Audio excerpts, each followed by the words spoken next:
9 जून और 10 जून का दिन कुंभ राशि के लोगों के लिए कैसा होने वाला है। चलिए सबसे पहले इन 2 दिनों के तिथि, नक्षत्र और योग की बात कर लेते हैं। अब देखिए ये जो 9 जून का दिन है, ये मंगलवार का दिन है। कृष्ण पक्ष की नवमी तिथि रहेगी और यहाँ चंद्रमा कुंभ राशि से निकलकर मीन राशि में शनि के साथ युति करेंगे। उत्तर भाद्रपद नक्षत्र में रहेंगे। इससे जो योग बनेगा वो प्रीति नाम का योग रहेगा, आयुष्मान नाम का योग रहेगा और सर्वार्थ सिद्धि नाम का योग भी रहेगा। वहीं हम 10 जून की बात करें तो ये बुधवार का दिन है। कृष्ण पक्ष की 10वीं तिथि रहेगी। चंद्रमा मीन राशि में उत्तर भाद्रपद नक्षत्र से रेवती नक्षत्र में जाएंगे। सौभाग्य नाम का योग, शोभन नाम का योग और रवि नाम का योग बनने वाला है। अब इन योगों का प्रभाव कैसे आपकी दिनचर्या को प्रभावित करेगा, क्या चीजें अच्छी होंगी, किन चीजों में सावधानी रखनी होगी, चलिए हम विस्तार से जान लेते हैं। अभी जो राशिफल है ये चंद्र राशि पर आधारित है। चंद्रमा दोनों ही दिन मीन राशि गुरु की राशि में बैठे हैं, शनि के साथ युति कर रहे हैं।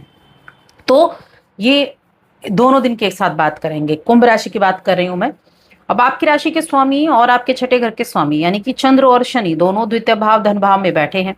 ये धन का भाव भी है, ये वाणी का भाव भी है, ये आपके कुटुंब का भाव भी है, ये आपके संस्कारों का भाव भी है। यहाँ सबसे पहले हेल्थ की अगर देखी जाए तो देखिए द्वितीय भाव के चंद्रमा अष्टम भाव पर दृष्टि डाल रहे हैं, यानी कि छठा भाव, दूसरा भाव और साथ में आपका अष्टम भाव प्रभावित हो रहा है।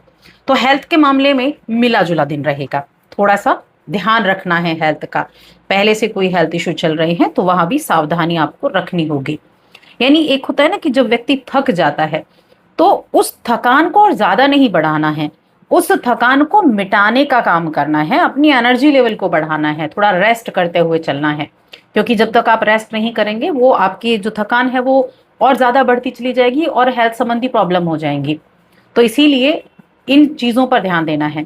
अब बाकी चीजों के बारे में जान लेते हैं। तो सबसे पहली चीज, अगर आप बिजनेस करते हैं तो मैं कहूंगी बिजनेस के मामले में ये दिन काफी अच्छे रहने वाले हैं। दोनों ही दिन आपके कामकाज, आपका किसी भी तरह का आपका बिजनेस है, आप पार्टनरशिप में काम कर रहे हैं तो ये काफी अच्छे दिन आपके लिए बनने वाले हैं। देखिए इस दौरान आप अपनी जो मन की कुंठा है ना उसको बाहर निकाल पाएंगे। कहते हैं ना मन में अगर कुंठा बनी हुई हो तो वो आपको पूरे दिन को बिगाड़ कर रख देती है, सारे समय को बिगाड़ कर रख देती है, क्योंकि आपका मन किसी काम में लग ही नहीं पाता है। तो आपको अपनी उन कुंठाओं से बाहर निकलने में मदद मिलेगी और अपने जीवन से इस नेगेटिविटी को कैसे दूर करना है ये सिर्फ आपको पता है। जब आप थोड़ा सा प्रयास करते हैं तो आप उन चीजों से बाहर निकलते हैं और अपने आप को एक फ्री का एहसास दिलाते हैं, यानी फ्रीडम का एहसास दिलाते हैं। तो आपके सचेत होने से, आपके प्रयास के माध्यम से आपको आनंद और खुशी ये दोनों ही प्राप्त होने वाले हैं। करियर में देखा जाए तो देखिए धन भाव में छठे भाव के स्वामी बैठे हुए हैं, अष्टम पर दृष्टि डाल रहे हैं। तो धन के मामले में ठीक ठाक रहेगा। मैं ये नहीं कहूंगी बहुत पैसा आएगा। जो काम करेंगे उसका रिजल्ट आज नहीं मिलेगा, आगे जाकर मिल सकता है। लेकिन हाँ, आप ये सोचने पर मजबूर जरूर हो जाएंगे कि अपने करियर को आगे बढ़ाने के लिए आप किस तरह के और प्रयास कर सकते हैं, या आपको किस क्षेत्र में और जुड़ना चाहिए, किस क्षेत्र में आपको आगे बढ़ना चाहिए, ये मन में जरूर चल सकता है। आप अगर अपने काम का विस्तार करना चाहते हैं, उसको फैलाना चाहते हैं तो उसके लिए आपको कोशिश करनी होगी। क्योंकि जब तक व्यक्ति के ऊपर वो जुनून नहीं चढ़ जाता है कि हाँ मुझे तो अपने काम के प्रति इतने ज्यादा समर्पित होते हैं ना कुछ लोग, कुछ भी कर लीजिए आप काम को सबसे ज्यादा इंपॉर्टेंस देंगे लेकिन पता नहीं लगने देंगे। तो यही फितूर अगर आप पर भी सवार है तो ये समय अपने बिजनेस को आगे बढ़ाने के लिए भी बहुत अच्छा है।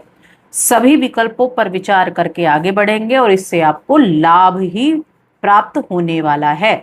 नौकरी करने वाले लोगों को थोड़ा सा प्रेशर जरूर देखने को मिल सकता है, क्योंकि छठे का स्वामी द्वितीय में, अष्टम पे दृष्टि अचानक से काम के प्रेशर को बढ़ा सकता है। आपके बॉस हैं जो, उनकी नजरें आप पर बनी रह सकती हैं। तो अपने काम पर अपना ध्यान आपको बनाकर रखना है। लेकिन साथ में ऐसा भी है कि ये जो छठे भाव पर दृष्टि है, सामने कौन सा घर है, सामने है आपके ये छठे राशि यानी कि कन्या राशि। तो बुद्धि का इस्तेमाल अगर करते हैं तो इंश्योरेंस वगैरह, कहीं इंश्योरेंस वगैरह से धन प्राप्त होने की संभावनाएं बनी हुई हैं। कोई आपका इंश्योरेंस पूरा हुआ हो तो उससे आपको मिल सकता है। कोई प्रॉपर्टी, पैतृक संपत्ति, उससे रिलेटेड आपको मिल सकता है पैसा। तो धन आने का योग भी है। आर्थिक सफलता के दम पर अपने सपने को साकार कर पाएंगे। जो लक्ष्य आप निर्धारित करके चलेंगे उन्हें भी साध लेंगे। और देखिए, अच्छे मिजाज और सकारात्मक सोच के साथ अपना प्रयास आपको जारी रखना है।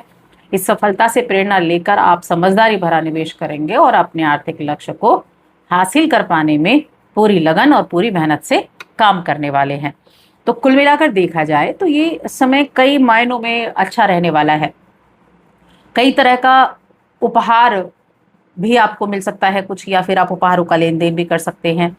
और इस समय कुछ अचानक से बड़ा फायदा तो होगा, लेकिन व्यवसायियों को बड़ा फायदा होता हुआ दिखाई दे रहा है। आपकी कम्युनिकेशन की क्षमता प्रभावशाली रहेगी और ये समय आपके लिए अच्छा साबित बन जाएगा। यहाँ अगर हम रिश्तों की बात करें तो पारिवारिक जीवन काफी अच्छा बना हुआ है। परिवार का पूरा सपोर्ट देखने को मिलेगा। परिवार का पूरा सपोर्ट आपको मिलेगा। और यहीं हम प्रेम जीवन, वैवाहिक जीवन की बात करें तो देखिए, आप अपने प्रेम जीवन की मैं बात करूं तो अगर आप शादी को लेकर बहुत ज़्यादा संजीदा हैं तो शादी को लेकर आप बात कर सकते हैं। उन बातों को आप आगे बढ़ा सकते हैं। और कोई भी फैसला लेंगे बहुत सोच समझ कर लेना है, क्योंकि ये फैसला आपके जीवन के आगे की चीज़ों को तय करने वाला है। किसी बच्चे या कोई घर का बड़ा बुजुर्ग, इनकी सेहत थोड़ी प्रभावित हो सकती है, तो उनकी सेहत का आपको ध्यान रखना है। देखिए, बच्चे या बड़ा बुजुर्ग, इनकी सेहत प्रभावित हो सकती है। वहीं वैवाहिक जीवन की बात करें तो वैवाहिक जीवन आपका अच्छा दिखाई दे रहा है, ठीक ठाक दिखाई दे रहा है यानी कि। लेकिन हाँ, विवाह के योग जरूर बने हुए हैं और वहां भी प्रेम विवाह के योग बहुत ज्यादा आपको बनते हुए दिखाई दे रहे हैं। इस दौरान देखिए, जो गुरु और शुक्र आपके छठे घर में बैठे हैं ना, और ये 12वें घर में जो दृष्टि डाल रहे हैं छठे भाव में बैठकर, ये क्या कर रहे हैं, ये एक तरफ तो थोड़ी अड़चने पैदा कर रहे हैं और दूसरी तरफ ये विवाह के योग भी बना रहे हैं। अड़चने क्या कि खर्चे का योग बना हुआ है। अब खर्चा ऐसा है कि उन चीजों को आप थोड़ा सा मेंटेन कर भी सकते हैं। कुछ सुख सुविधाओं पर खर्चा है, कुछ मांगलिक चीजों पर खर्चा है, कुछ घर में कोई प्रोग्राम वगैरह रहा उस पर खर्चा है। यानी कि ऐसा जिनका आपको पता ही ना चले, अचानक से खर्चा आ जाए, तो ऐसी चीजें यहाँ बनती हुई दिखाई दे रही हैं। शिक्षा की बात कर लेते हैं तो शिक्षा के मामले में ये समय मिले जुले ही रहने वाला है।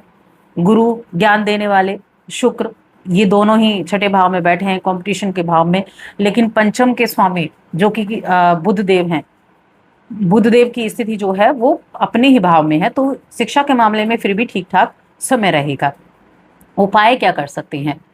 उपाय के तौर पर भगवान शिव की आराधना करना, शिवलिंग का जलाभिषेक करना आपके लिए सर्वश्रेष्ठ उपाय रहने वाला है। तो बस आज की इस वीडियो में इतना ही। वीडियो कैसी लगी कमेंट करके जरूर